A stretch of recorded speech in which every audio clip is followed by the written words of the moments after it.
Manusia adanya itu karena ada alam ini. Dengan adanya manusia di dalam alam ini, manusia tidak akan bisa lepas dengan alam ini juga.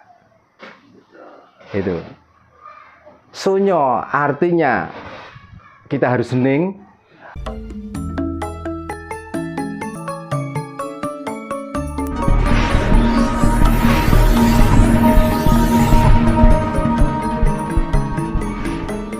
Rahayu Pak Darno. Iya, Rahayu. Ini kebetulan Pak ada tamu sederek dari Sumatera ya Pak ya. Iya, Pak. Iya. Nah ini Pak minta sedikit untuk menjelaskan atau mengupas tentang dumadining jagat, itu yang pertama. Yang kedua alam sunyururi. Nah itu Pak. Dan ini teman-teman itu pada paham apa yang dimaksud dengan alam sunyururi itu apa gitu Pak. Monggo Pak Darno. Ya, selamat sore ya. Ini sudah sore. Untuk Pak Indra yang dari Sumatera juga salam rahayu Pak ya. Rahayu. Ya, selamat datang di tempat saya. Ya, beginilah tempat saya dan rumah saya. Tentang pertanyaan tadi, jawabannya itu juga sebenarnya sulit Pak. tapi juga mudah sebenarnya. Iya. Karena dimaksud dumadine alam semesta. Dengan apa yang disebut alam sunyururi, itu sebenarnya satu paket. Kalau kita membicarakan tentang awal mula alam dunia semesta ini, juga nanti masuknya ke alam sunyururi. Ya. Diceritakan di dalam pewayangan bahwa alam sunyururi adalah alamnya para dewa. Kalau membicarakan tentang alam dewa, artinya itu alam halus. Kalau membicarakan tentang alam halus, artinya juga membicarakan hati nurani kita. Gitu. Nah, di dalam hati ini, Pak, di luarnya itu ada daging, kulit, dan getih. Gitu. Dan di dalam daging, kulit, dan getih itu ada lagi sesuatu yang warnanya kuning. Kalau bahasa Jawa namanya anfas. Maka digambarkan di pewayangan bahwa alam sunyururi waktu itu yang menempati siapa? Para dewa. Para dewa itu siapa? Para dewa yang dilahirkan oleh Sang Hyang Wenang. Lahir dari seorang bidadari, waktu itu melahirkan telur. Dan kejadian dari telur itulah melahirkan 3 sosok dewa, yaitu satu yang putih, kulitnya menjadi Dewa Antogo. Yang kedua namanya Dewa Ismoyo. Yang ketiga namanya Dewa Bathara Guru atau Manik Moyo. Jadi kulit menjadi Antogo, putihnya menjadi Semar Bodronoyo atau Ismoyo, lalu kuningnya menjadi Manik Moyo. Itu versi cerita di pewayangan. Tapi bukan versi pewayangan, sebenarnya itu juga alam nyata ini. Jadi manusia adanya itu karena ada alam ini. Dengan adanya manusia di dalam alam ini, manusia tidak akan bisa lepas dengan alam ini juga. Itu. Sunyo artinya kita harus hening, ruri kita harus berpikir di dalam keheningan. Gitu. Makanya kalau ditanya seperti lalu tugas manusia itu apa? Tugas manusia adalah melestarikan hidupnya juga dan melestarikan alam seutuhnya. Itulah rangkuman dari alam sunyururi. Jadi kalau dibilang sulit, karena itu masuknya juga di rasa. Dibilang mudah, ini bisa ngejawantahkan atau bisa diwujudkan nyata. Itu. Dengan dumadining jagat. Karena sejarah manapun, kalau membicarakan tentang sebelum adanya manusia dan bumi dibuat, itu mungkin juga masih pencarian, Pak. Tapi yang hakiki, mungkin sampai saat ini belum bisa menemukan asal mula jagat itu digelar dan terbuat dari apa. Tapi karena kejernihan manusia, setelah ada manusia yang sudah bisa berpikir dan sudah mempunyai nalar yang hening, barulah alam ini dinamakan dunia. Betul. Gitu.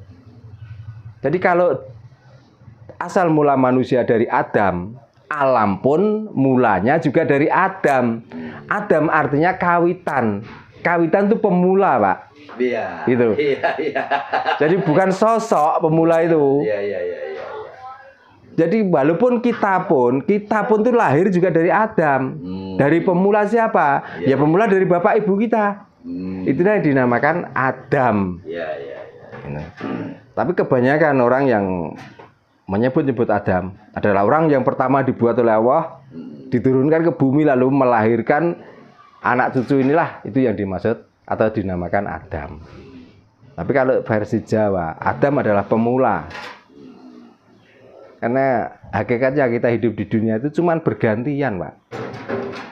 Dari siwur itu kakek yang sudah nggak bisa diukur lagi, dari kakek yang keberapa itu siwur. Lalu turun lagi udek-udek. Dari udek-udek turun lagi canggah turun lagi buyut turun lagi simbah. Artinya itu bukan ada ukuran kalau siwur itu keturunan atau nasab yang keberapa, bukan. Siwur itu nasab yang sudah nggak bisa dihitung lagi. Termasuk Adam itulah siwur. Gitu. Jadi dari keheningan hati untuk mencapai tujuan itu nggak nyampe, ya sudahlah kita sebut aja siwur atau itulah Adam. Itu. Dan pertanyaannya, kalau memang orang pertama itu adalah Nabi Adam, tolong tunjukkan gambarnya kayak apa dan fotonya kayak apa, karena kita sudah bisa menamai loh. Benar. Itu. Bahkan sampai waktu Nabi Adam nikah dengan Ibu Hawa, itu ada yang berani menceritakan bahwa ini adalah naibnya langsung Allah. Pertanyaannya gini, Nabi Adam menurunkan keturunannya sampai bisa belajar, bisa mengerti dan mempunyai kecerdasan otak. Itu kira-kira membutuhkan kecicit yang keberapa? Kalau cicit yang keberapa, artinya dia kan sudah tidak menjumpai Adam yang sebenarnya. Tapi kenapa dia bisa menceritakan detail? Bahkan pernikahannya waktu itu siapa? Naibnya. Nah, untuk memutus mata rantai itu supaya kita nggak bingung, maka kadang ada yang menceritakan bahwa naibnya adalah Gusti Allah langsung. Nah, itu. Jadi ceritanya ada beberapa waktu yang lalu, kita mengamati menunjukkan suatu nama. Ya. Jadi kalau yang namanya tanah ini disebut bumi. Ya, bumi. Ya kan gitu. Ya, benar. Sedangkan yang di atas itu namanya langit. Langit atau angkasa. Dan apa yang ada di dalamnya ini disebut alam semesta. Alam semesta, ya. Kan gitu. Iya. Lalu ditanyakan, yang dunia yang mana? Yang dunia yang mana? Ternyata dunia itu ketika orang sudah mampu berpikir. Baru dunianya ada. Nah, yang dimaksud dunia itu dikala orang itu sudah berpikir bahwa kalau matahari baru terbit dinamakan pagi. Di tengah hari dinamakan, kalau bahasa Jawa itu beduk. Miring sedikit dinamakan lingsir atau sore. Kalau matahari sudah terbenam dinamakan wengi. Itulah yang dinamakan dunia. Iya. Ada perputaran matahari itulah dinamakan dunia. Moga boleh lanjut ya. Jadi makanya ya kita sebagai orang Nusantara, Pak ya, dan kita mempunyai ajaran yang sangat adiluhung dan edipeni. Karena sebelum ada penemuan ilmu sains yang saat ini sudah mulai merebak, orang Nusantara terutama Jawa, Pak, itu sudah mempunyai pedoman dan sudah mempunyai penemuan yang sangat luar biasa. Namun pada akhirnya penemuan dan ilmu orang Nusantara terutama orang Jawa itu sudah mulai mau ditenggelamkan. Itulah masalahnya. Makanya kita itu kadang-kadang sampai kehilangan jati diri, kehilangan identitas kita seorang Nusantara, seorang Jawa. Karena Jawa itu artinya benar. Kebenaran kita itu sudah mulai dikikis dan dihilangkan oleh kebenaran dari luar. Maka kita itu sampai kadang-kadang yang dibicarakan tentang alam sunyoruri, yang dikatakan alam dunia, kita tuh nggak paham. Makanya Saya juga berterima kasih. Masalahnya gini, kalau membicarakan Sumatera itu seolah-olah bukan orang Jawa. Padahal cikal bakal Nusantara dan cikal bakal Jawa itu adalah Sumatera, Pak. Dilihat dari pulaunya saja. Karena Jawa itu ya Sumatera, Sumatera itu ya Jawa. Lah yang memisahkan kita di saat ada Gunung Krakatau meletus. Kan itu. Tapi tentang kepercayaan, tentang kapitayan, sebenarnya antara Sumatera dan Jawa itu sama. Sebenarnya nggak ada bedanya. Tetap yang dikedepankan adalah bukan agama tapi kapitayan, Pak. Karena kita kalau menganut agama, kita kurang kapitayan. Tapi kalau kita belajar dengan kapitayan, otomatis kalau beragama yang benar. Gitu. Nah, itulah diantaranya. Kalau saya mengupas tuntas tentang alam sunyoruri, ini nanti kita harus ke Nabi Sis, Nabi Sid, nanti di Said Anwar, Said Anwas. Ada yang satu itu lahir utuh dengan jiwa raga, yang satu cuma asror. Asror artinya sinar. Tentang itu. Makanya saya ringkas tadi sebenarnya yang dimaksud alam sunyoruri adalah alam dunia nyata ini dan alam yang ada di dalam tubuh kita. Itulah alam sunyoruri. Bagi orang yang menemukan tentang alam sunyoruri yang lain, monggo, itu hak masing-masing orang dan mempunyai pendapat masing-masing. Gitu.